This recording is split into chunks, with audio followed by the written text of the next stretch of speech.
ونوبا بھاوے۔ آچاریہ ونوبا بھاوے عظیم مجاہد آزادی، سماجی کارکن اور مشہور گاندھیائی رہنما تھے۔ انہیں قومی معلم اور مہاتما گاندھی کا روحانی جانشین بھی سمجھا جاتا ہے۔ انہوں نے بھودان تحریک چلائی۔ ونوبا بھاوے کا اصل نام ونائک نہری بھاوے تھا۔ مہاراشٹر کے کونکن علاقے میں واقع گگودا گاؤں کے چتپاون برہمن خاندان میں پیدا ہوئے۔ انہیں علم ریاضی اور بالخصوص کیمسٹری میں کافی دلچسپی تھی۔ اس زمانے میں رنگوں کو باہر ملک سے منگوانا پڑتا تھا۔ اس مسئلے کے حل کے لیے وہ دن رات رنگوں کی جستجو میں لگے رہتے۔ ان پر بس ایک دھن سوار تھی کہ کس طرح ہندوستان کو اس سلسلے میں خود کفیل بنایا جائے۔ ونوبا کی والدہ ایک مذہبی خاتون تھیں اور ہمہ وقت بھکتی کے جذبے میں ڈوبی رہتیں۔ اسی ماحول میں ونوبا بھاوے کی پیدائش 11 ستمبر 1995 میں ہوئی۔ ونوبا نرہری شمبھو راؤ کے سب سے بڑے بیٹے تھے۔ ونوبا 5 بھائی بہن تھے۔ ان کے والد اقلیت پسند اور جدید نظریہ رکھتے تھے۔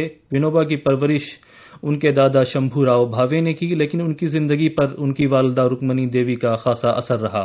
ان کا دل ہمیشہ روحانی فکر میں جذب رہتا، یہاں تک کہ انہیں کھانے پینے کی سدھ بھی نہیں رہتی۔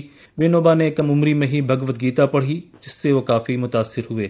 نو تعمیر شدہ بنارس ہندو یونیورسٹی میں مہاتما گاندھی کی تقریر جب اخبارات میں شائع ہوئی تو اس کو پڑھنے کے بعد ونوبا کی دنیا ہی بدل گئی۔ 1916 میں جب وہ انٹرمیڈیٹ کے امتحان کے لیے ممبئی جا رہے تھے تو انہوں نے اپنے اسکول سرٹیفکیٹ نظر آتش کر دیے اور مہاتما گاندھی کو خط لکھا۔ کئی خطوط کے تبادلے کے بعد مہاتما گاندھی نے ونوبا کو ستیہ گرہ آشرم میں ذاتی ملاقات کی دعوت دی۔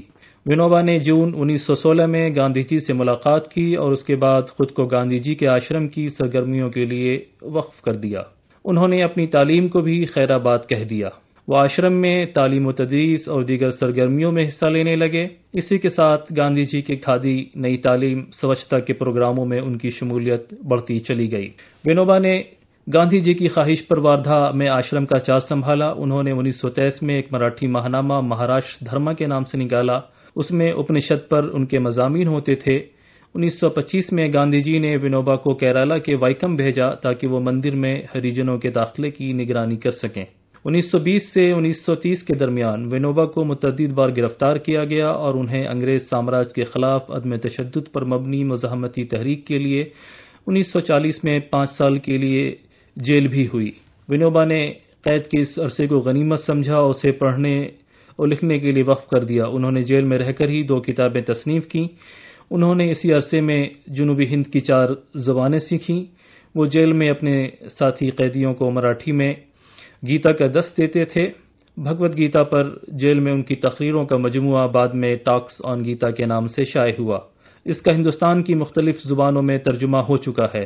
انہوں نے سول نافرمانی کی تحریک میں بھی بڑھ چڑھ کر حصہ لیا اور وہ دیگر مجاہدین آزادی کی طرح قید و بند کی صعوبتیں جھیلنے پر مجبور ہوئے۔ ان تمام باتوں کے باوجود وہ عوام میں اس وقت زیادہ مشہور نہیں تھے، لیکن جب گاندھی جی نے انہیں 1940 کی عدم تشدد پر مبنی تحریک میں سب سے آگے کیا اور انہیں پہلا ستیہ گڑھی قرار دیا تو ان کی شہرت پھیلتی چلی گئی اور ان کا نام زبان زد عام ہو گیا۔ ونوبا مذہبی طور پر کافی وسیع نظر تھے۔ انہوں نے جے جگت جیسے نعرے دیے، جس کا مطلب یہ ہے کہ وہ پوری دنیا کے انسانوں کو ایک خاندان کا حصہ مانتے تھے۔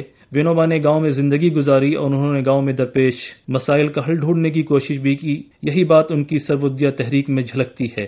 اس کی دوسری مثال بھودان تحریک ہے۔ یہ تحریک تلنگانہ کے نالگونڈا ضلع کے پوچم پلی سے 18 اپریل 1951 میں شروع ہوئی۔ ونوبا نے 80 ہریجن خاندانوں سے بات چیت کی اور انہیں احساس ہوا کہ غیر کاشتکار غریب اور مزدور کس قدر اذیت کے ساتھ زندگی گزار رہے ہیں۔ اس کے بعد ہی وہ بھودان تحریک میں کود پڑے۔ انہوں نے ہندوستان بھر کا سفر کیا۔ انہوں نے ملک میں کاشتکاروں سے اپیل کی کہ وہ انہیں اپنے بیٹے کی طرح سمجھیں اور اپنی زمین کا چھٹا حصہ انہیں تحفے کے طور پر دیں۔ ونوبا بعد میں یہ زمین غیر کاشتکاروں میں تقسیم کر دیتے تھے۔ 1954 میں انہوں نے گرام دان تحریک شروع کی۔ انہوں نے زمینداروں کو عطیہ کے طور پر گاؤں دینے کی ترغیب دی۔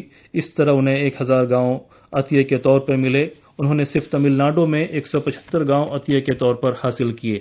ونوبا کی شخصیت مختلف جہت تھی۔ وہ بیک وقت اسکالر، مفکر اور مصنف ہونے کے ساتھ ایک مترجم بھی تھے۔ انہوں نے ترجمے کے ذریعے سنسکرت کو عام لوگوں کے لیے قابل فہم بنانے کی بھی کوشش کی۔ وہ اسی کے ساتھ ایک مقرر اور ماہر لسانیات بھی تھے۔ انہیں مراٹھی، گجراتی، ہندی، اردو، انگریزی اور سنسکرت پر خاصا عبور حاصل تھا۔ انہوں نے مختلف مذاہب کی کتابوں کا تنقیدی جائزہ بھی پیش کیا۔ انہوں نے اپنی زندگی کے آخری دن واردھا ضلع کے برہما ودیا مندر میں گزارے اور یہیں 15 نومبر 1982 کو آخری سانسیں لیں۔